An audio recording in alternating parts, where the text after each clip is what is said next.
سلم دائما أبدا على حبيبك خير الخلق كلهم مولاي صل وسلم دائما أبدا على খুব ভালো লাগে।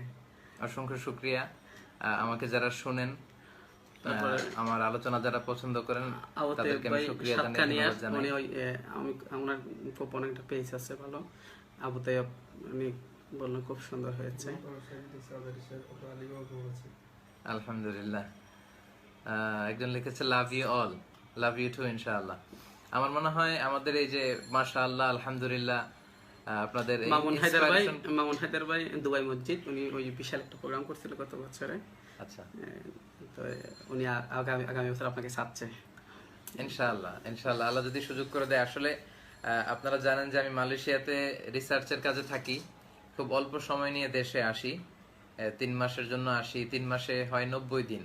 তো 90 দিনে সর্বোচ্চ 80-90টা প্রোগ্রাম, সর্বোচ্চ 100টা প্রোগ্রাম করা যেতে পারে। কিন্তু আপনাদের ভালোবাসার আকর্ষণ পরিধি তো অনেক বেশি। শত শত প্রোগ্রামে আপনারা ইনভাইট করতে চান, তো চাইলেও অনেক সময় এই প্রোগ্রামগুলোতে জয়েন করা যায় না। ব্যারিস্টার নুরুদ্দিন ভাই উনিও জয়েন করছেন আমাদের প্রোগ্রামে। ব্যারিস্টার নুরুদ্দিন ভাই নোয়াখালীর কোম্পানিগঞ্জের। জি, নুরুদ্দিন ভাইয়ের প্রোগ্রামে আমরা যাব ইনশাআল্লাহ সবাই 27 জানুয়ারি ইনশাআল্লাহ। শেষ দিনে হয়তো আমি আলোচনা রাখার সুযোগ পাবো। ব্যারিস্টার নুরুদ্দিন ভাইকে এই লাইভের পক্ষ থেকে আন্তরিক শুভেচ্ছা এবং মোবারকবাদ জানাচ্ছি। কোরআনের পাখি নামে একটা আইডিতে লিখছে, আসসালামু আলাইকুম ভাই, আমার ব্যাংক অ্যাকাউন্টে কিছু টাকা আছে, আমাকে সুদ দেয়। আমি জানতে চাই আমি এই সুদের টাকা কি গরিব আত্মীয়দেরকে দান করতে পারবো? অতটুকু লিখছে। প্রথমত আপনার জন্য সাজেশন হচ্ছে, আপনি যদি কনভেনশনাল কোনো ব্যাংকিং সিস্টেম মেনটেন করে এমন ব্যাংক, ওই ব্যাংক থেকে আপনি টাকা রাখলে অবশ্যই সুদ পাবেন। আপনি ওই ব্যাংকে অ্যাকাউন্ট না করে ইসলামিক পদ্ধতিতে যে ব্যাংকিং সিস্টেম আমাদের দেশে চালু আছে, এক্সিস্টিং ইসলামিক ব্যাংকিং, ওই জাতীয় কোনো ব্যাংকে আপনি অ্যাকাউন্ট করবেন, এটা হচ্ছে আমার পরামর্শ। আর আগে যেটা হয়ে গিয়েছে মাদা, আগে তো এটা চলেই গিয়েছে, তো ওই টাকা আপনি কল্যাণমূলক কাজে ব্যবহার করতে পারবেন, মানবতার কল্যাণে যে কোনো কাজে ব্যবহার করতে পারবেন। তবে সওয়াবের নিয়ত ছাড়া, যেহেতু এটা নাপাকি, এটা থেকে আপনি মুক্তি পেতে চাচ্ছেন। সুদ থেকে যে টাকা আসে এই টাকায় কোনো বারাকা হয় না, বরং সুদের টাকাকে আল্লাহ ধ্বংস করে দেয়, এটার বারাকা আপনি কেড়ে নেয়। তো এটা আপনি বিলিয়ে দেওয়ার মাধ্যমে কোনো রিওয়ার্ড সওয়াব প্রত্যাশা করবেন না, কারণ আপনি তো এটা থেকে মুক্তি পেতে চাচ্ছেন। আপনি যে কোনো মানবতার কল্যাণে, মানুষের কল্যাণে এটা আপনি দিতে পারেন, তবে সওয়াবের প্রত্যাশা ছাড়া। আল্লাহু আ'লাম। আলহামদুলিল্লাহ। ইতালি রুম থেকে ফারুক ভাই দোয়া চেয়েছেন আমার কাছ থেকে। আলহামদুলিল্লাহ, ইতালির রুম থেকে এক ভাই দোয়া চেয়েছে, আমরা তার জন্য দোয়া করি। শাহজালাল ভাই লিখেছেন, my family also like to আজহারে, অলওয়েজ ইওর ফ্যামিলিজ। আলহামদুলিল্লাহ, আলহামদুলিল্লাহ। তো আসলে এই যে ফেসবুক, ইউটিউব এবং সোশ্যাল মিডিয়ার এই বিষয়টা আমাদেরকে একত্রিত করে দিয়েছে। এখন আসলে we don't have any border, আমাদের কোনো বর্ডার নেই। আমরা beyond the border we can interact with any people live in any part in the world. পৃথিবীর যেখানেই যে কেউ বসে থাক তার সাথে আমরা ইন্টারঅ্যাক্ট করতে পারছি, ভাবের আদান প্রদান, তার জন্য দোয়া করতে পারছি। তো এটা হচ্ছে মিডিয়ার কল্যাণ। এই মিডিয়ার আবার অনেক খারাপ দিকও আছে। আমরা দেখি যে ইউটিউবে পর্নোগ্রাফির মাধ্যমে আমাদের উঠতি বয়সের তরুণ তরুণীরা তারা নষ্ট হয়ে যাচ্ছে, এবং নতুন নতুন ট্রেন্ড আসছে ওয়েস্ট থেকে, ইন্ডিয়া থেকে, এগুলোতে আমরা আসক্ত হয়ে পড়ছি। তো ওই বিষয়গুলোকে বাদ দিয়ে আমরা এই যে, যেমন এখন আমরা লাইভে ইসলামের কোরআন থেকে দার্স দিতে পারি, হাদিস থেকে দার্স দিতে পারি, আপনাদের জীবন ঘনিষ্ঠ প্রশ্নগুলোর উত্তর করতে পারি। এভাবে যদি আমরা ইন্টারনেট এবং মিডিয়াকে একটা নিয়ন্ত্রিত ব্যবহারের মধ্যে রাখি, এতে করে যেমনি আমরা অনেক কিছু শিখতেও পারবো এবং আল্লাহর কাছ থেকে আমরা সওয়াবেরও প্রত্যাশা করতে পারি। এজন্য যারা যুক্ত হয়েছেন আমি সবাইকে আবারও মোবারকবাদ জানাচ্ছি। পাশ থেকে আকি নিজামী আপনাকে সালাম দিয়েছেন, দোয়া করতে বলেছেন। ওয়ালাইকুম আসসালাম রাহমাতুল্লাহ। শুরু থেকে শেষ পর্যন্ত যারাই সালাম জানাচ্ছেন সবাইকে একসাথে সালামের উত্তর দিচ্ছি। পাশের বাসা থেকে দিলাম, পাশের রুম থেকে। ও আচ্ছা, পাশের রুম থেকে। খুব সম্ভবত আমাদের ছোট বোন শিল্পী নিয়ামতুল্লাহ নিজামীর বেটার হাফ, সহধর্মিণী, সে সালাম জানিয়েছে। বোনকে সালামের উত্তর জানাচ্ছে। ওয়ালাইকুম আসসালাম। আজকে অনেক পেরেশানি হয়েছে তাদের, অনেক কিছু আয়োজন করে সেই বিকেল থেকে নাস্তার পর্ব, রাতের খাবারের পর্ব, অনেক কষ্ট করেছে আমাদের বোন। আল্লাহ তাকে খাদিজাতুল কুবরা, তাহেরা, ফাতিমাতু জাহরার মতো কবুলের মঞ্জুর করে নিক। তো যারাই সালাম জানাচ্ছেন সবাইকে ওয়ালাইকুম আসসালাম, এবং যারাই দোয়া চাচ্ছেন সবার জন্য আন্তরিক দোয়া রইল। আমরা আপনাদের কোনো প্রশ্ন থাকলে আমি সেটাকে বেশি অগ্রাধিকার দিতে চাই, যে প্রশ্নগুলোর ব্যাপারে আমরা প্রশ্ন দেখতে পারতে মানে অনেকগুলো প্রশ্ন আচ্ছা একটা একটা করে আমরা শেয়ার করার চেষ্টা করি। এই মুহূর্তে প্রায় অনেক ভাই জয়েন করছেন। টাকা দিয়ে রিয়ান জমি রেখে সেই জমির দান খাওয়া কি জায়েজ?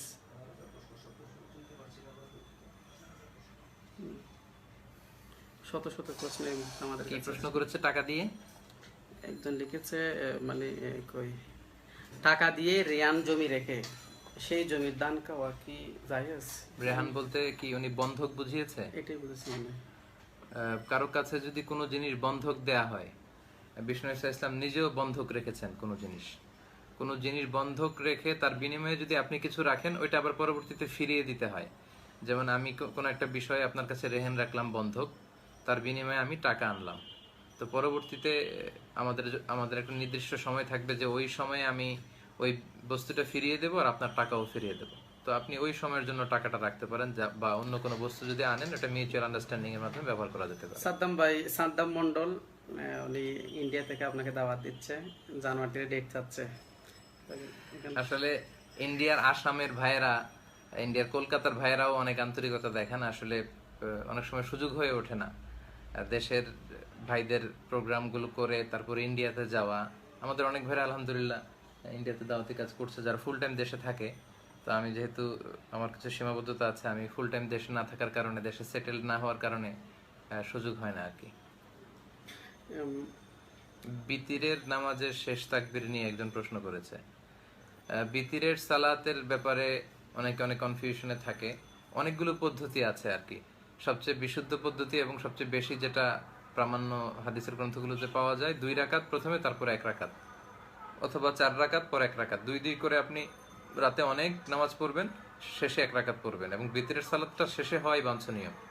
দোকানের মালের জাকাত কিভাবে দেবেন? আচ্ছা আমি এটা শেষ করি। বিষ্ণু বলেছেন যে ইজা আলু আখিরা সালাতিকুম ফিল লাইলি বিতরা, রাতের শেষ সালাতটা যেন তোমাদের বিতরের সালাত হয়। তো জন্য 2 রাকাত পর 1 রাকাত, 2 রাকাত পরে সালাম ফিরিয়ে পরে 1 রাকাত পড়বেন, কুনুত করবেন রুকুর পরে হাত তুলে। এটা হচ্ছে এক পদ্ধতি। আরেক পদ্ধতি হচ্ছে 3 রাকাতে আপনি একসাথে পড়ে ফেলবেন না বসে। আর আমরা যেটা পড়ি এটাও পড়া যাবে। এই 3টা পদ্ধতির যেটা আপনার জন্য সহজ লাগে আপনি সেটা পড়বেন। এক ভাই প্রশ্ন করেছেন দোকানের মালামালের যাকাত কিভাবে দিবে। এটাকে যাকাতের পরিভাষায় বলে উরুদুত তিজারা। জি, উরুদুত তিজারার যাকাত আপনাকে দিতে হবে। তবে যেই সেলফের ভেতরে যেই ডেকোরেশনে যেই খরচগুলো হয়েছে ওগুলো বাদ দিয়ে শুধু প্রোডাক্টের যাকাত আপনি দিবেন। আপনার যখন নিসাব পরিমাণ সম্পদ হয়েছে, লেটসে আপনার যদি গোল্ডের নিসাব ধরেন 3.5 লক্ষ টাকার মতো হয় হয়তো, গোল্ডের নিসাব যেদিন আপনার পূর্ণ হবে ওই দিন থেকে আপনি হিসাব রাখবেন যে আপনি নিসাব পরিমাণ সম্পদের মালিক হয়েছেন। হাওলানিল হাউল, 1 বছর যখন পূর্ণ হবে তখন আপনার উপর যাকাত ফরজ হবে। এবং এই 1 বছরটা কিন্তু সোলার ইয়ারে না, মানে সৌর বছর অনুযায়ী নয়, এটা লুনার ইয়ারে, চন্দ্র বছর অনুযায়ী 354 দিন, অর্থাৎ সৌর বছর থেকে 10 দিন কম। তো 1 বছর যদি এরকম অলস টাকা 3.5 লক্ষ টাকা আপনার কাছে পড়ে থাকে, অথবা টাকা নয়, আপনার কাছে গোল্ড আছে, সিলভার আছে, টাকা আছে, অথবা গোল্ড, সিলভার এবং আপনার ব্যবসায়ের যে পণ্য, এগুলোর মূল্য যদি নেশাব পরিমাণ পর্যন্ত থাকে, তাহলে আপনি শতকরা 2.5% হারে যাকাত দিবেন। 1 লক্ষ টাকায় 2,500 টাকা, 100 টাকায় 2.5 টাকা, 1,000 টাকায় 25 টাকা, এই হারে আপনি যাকাত দিবেন। যাকাতের বিষয়টা আসলে হাক্কুন লিসাইলি ওয়াল মাহরুম, এটা সুবিধা বঞ্চিত ফকির মিসকিন যারা, তাদের হক। অনেকে আমরা মনে করি যাকাত দিয়ে হয়তো আমি খুব বড় কাজ করে ফেলেছি, আমি খুব দয়া দেখাচ্ছি। না, আসলে আমি কোনো দয়াই দেখাইনি, এটা তো গরিবদের হক। ইসলাম একদিকে গাছতলা আরেকদিকে 5 তলা, এটাকে ইসলাম সাপোর্ট করে না। ইসলাম চায় যে এই যে অর্থনৈতিক তারল্য, লিকুইডিটিটা সবার মাঝে ছড়িয়ে যাক, সবাই খেয়ে পড়ে সমাজে শান্তিপূর্ণ একটা সমাজ যাতে গড়ে ওঠে, ইসলাম আসলে এটা চায়।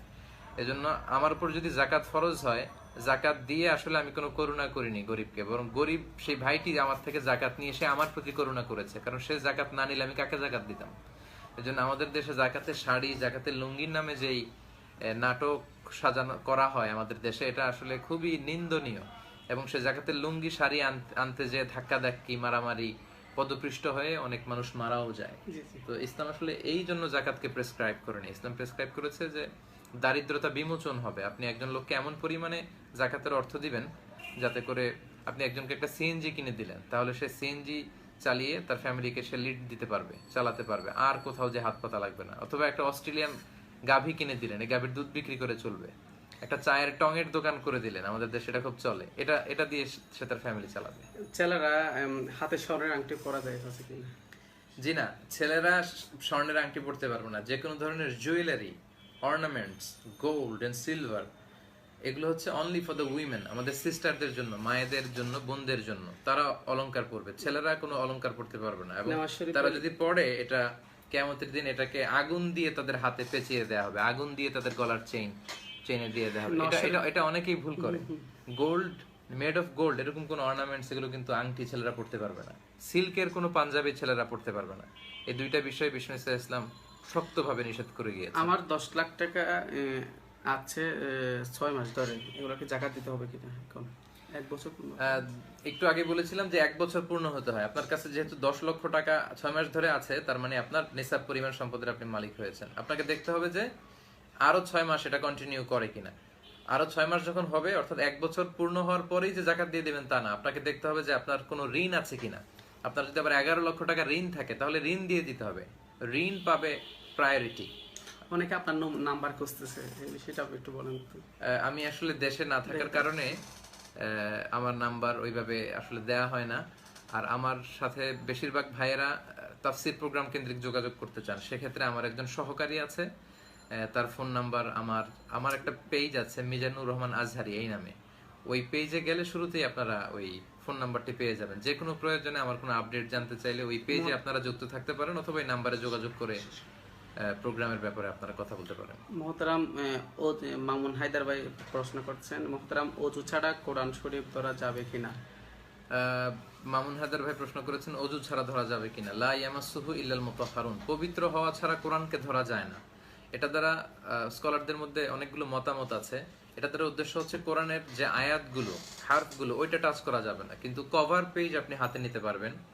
কভার পেজ থেকে কোরআনের সাদা অংশ ধরে, পেজের সাদা অংশ যেখানে আয়াত লেখা নেই ওইটা খুলতে পারবেন, কিন্তু মূল কোরআনে টাচ করা যাবে না। তো সর্বোপরি শ্রেষ্ঠ হচ্ছে অজু করে আপনি কোরআন ধরবেন। তবে হ্যাঁ, তাফসির আপনি অজু ছাড়া ধরতে পারবেন। কোরআনের বঙ্গানুবাদ যেখানে আছে সেটা আপনি অজু ছাড়া ধরতে পারবেন, শুধু আয়াতগুলো হাত দিয়ে টাচ না করলে। এটা কি করলো যে বর্তমান সময়ে আনুমানিক কত টাকা তাকে জাকাত দিতে হবে? এই ক্ষেত্রে আসলে দুইটা মত। একটা হচ্ছে সিলভার, রূপার নেশাব আপনি ধরবেন নাকি স্বর্ণের নেশাব ধরবেন। 7.5 তোলা স্বর্ণ বা 52.5 তোলার রূপা। তো তোলা অনেকে বুঝে না, অনেকে গ্রাম বোঝে। সেক্ষেত্রে 85 গ্রাম, খুব সম্ভবত 85 গ্রাম স্বর্ণ আর 595 গ্রাম হচ্ছে রূপা। এটা যদি কারো কাছে থাকে বা এই পরিমাণ মূল্য যদি অ্যাসেট যদি থাকে, তাহলে তার জাকাত দিতে হবে। প্রফিটের টাইমে 7.5 তোলা স্বর্ণের যা দাম ছিল, 7.5 তোলা স্বর্ণ আর 52 তোলার রূপার দাম তাই ছিল। কিন্তু পরবর্তীতে সিলভারের দাম ফল করেছে, কিন্তু গোল্ডের দাম অনেকটাই স্টেবল আছে আর কি। বাড়লে কমলেও খুব বেশি বাড়ে কমে না। অনেক স্কলাররা বলেন যে সিলভারেরটা ধরে দিবে, মানে রূপারটা ধরে দিলে আমার মনে হয় 50-60 হাজার টাকা কারো কাছে থাকলেই, 1 বছর থাকলেই তার জাকাত দিতে হবে। আর গোল্ডেরটা ধরলে প্রায় 3-3.5 লক্ষ টাকা কারো কাছে থাকলে। এখন কোনটা ধরবেন? অনেক স্কলাররা বলে যে রূপারটা ধরবে, তাহলে গরিবরা বেশি উপকৃত হবে, বেশি লোক জাকাত দেবে, গরিবরা উপকৃত হবে আর কি। কিন্তু অনেক স্কলার আবার স্বর্ণের, গোল্ডের ব্যাপারেও বলেছেন, কারণ গোল্ডের দাম যেহেতু স্টেবল ছিল, এটা কমেনি। এবং 50-60 হাজার টাকা আসলে আমাদের বাংলাদেশের প্রেক্ষাপটে দেখা যাবে যে ম্যাচে ছাত্ররা, তাদের হাতেও টাকা আছে, ঝালমুড়ি বিক্রি করতেছে, তার কাছে 50-60 হাজার টাকা বছর শেষে থাকে, 1 বছর হয়তো থাকে। শাক বিক্রি করতেছে, টঙের দোকানে কাজ করতেছে, সবার কাছে আসলে এই পরিমাণ টাকা থাকে। তো তারা আসলে কাকে জাকাত দিবে? এজন্য অনেকের মতামত হচ্ছে গোল্ড ধরবে। গোল্ড এমন একটা স্ট্যান্ডার্ড যে 3.5 লক্ষ টাকা আপনার সব খরচ শেষে সারা বছর যদি থাকে, তাহলে বোঝা যাচ্ছে যে এটা আপনার অলস টাকা, বড় একটা টাকা, এখান থেকে আপনি জাকাত দিবেন। এবং তাদের দলিল হচ্ছে যে জাকাতের বিষয়টা তুখাযু মিন আগনিয়াইহিম ওয়া তুরাদ্দু ইলা ফুকারাইহিম। It will be taken from the richer section of the society and it will be distributed to the poorer section of the society. ধনীদের থেকে নেওয়া হবে, গরিবদের দেয়া হবে। তো 50-60 হাজার টাকা বছরব্যাপী কারো কাছে থাকলে তাদেরকে আসলে আমরা ধনী বলি না। এজন্য গোল্ডের বিষয়টা যদি আপনি ধরেন, তাহলে এখানে একটা স্ট্যান্ডার্ড মেইনটেইন করা হচ্ছে আর কি। আসসালামু আলাইকুম, ইসলাম ইউনিভার্সিটি কুষ্টিয়াতে পড়ছি। আমি মিশর আল আজহার পড়তেছি, এখন কি করব? মিশর আল আজহার বিশ্ববিদ্যালয়ে পড়তে চান, আগে আমরা ধর্ম মন্ত্রণালয়ের আওতায় ইসলামিক ফাউন্ডেশনের ওখানে লিখিত মৌখিক পরীক্ষা দিয়ে আমরা গিয়েছি, সেই 2007-08-এর কথা স্মৃতি হয়ে আছে স্মৃতির পাতায়। তার পরবর্তীতে শিক্ষা মন্ত্রণালয়ে সেটা ট্রান্সফার করা হয়েছে, ওখানে স্কলারশিপের যে বুথ আছে সেখান থেকে অ্যানাউন্সমেন্ট করা হয়, জাতীয় দৈনিকগুলোতে আসে, সেখানে আপনারা যোগাযোগ করতে পারেন। তাছাড়া খুব অতি সম্প্রতি সময়ে আমাদের কিছু ভাইরা আমাদের সাথে যোগাযোগ করেছে যে তারা ওখানে স্কলারশিপ নিয়ে বা ভর্তির ব্যাপারে নিজ খরচে যারা পড়তে চায় তাদেরকে সহায়তা করবে। আমি হয়তো খুব খুব অল্প সময়ের মধ্যে আমার পেজে বা আমার আইডিতে আমি মিশরে কিভাবে আল আজহারে যারা পড়তে আগ্রহী তাদের ব্যাপারে আমি সেই লিঙ্কগুলো দিব। এবং খুব সম্প্রতি সময় দেখলাম যে আমাদের প্রিয় মুফাসসির ডক্টর আবুল কালাম আজাদ বাশার ভাই মিশর সফর করে এসেছেন এবং সর্বশেষে তিনি একটা স্ট্যাটাসও দিয়েছেন যে যারা মিশরে পড়াশোনা করতে চায় কিভাবে তারা ভর্তি হবে প্রক্রিয়াগুলো তিনি জেনে এসেছেন। তাকে ইনবক্স করলেও আপনারা তথ্য জানতে পারবেন, আমি আপনাদের সাথে শেয়ার করব।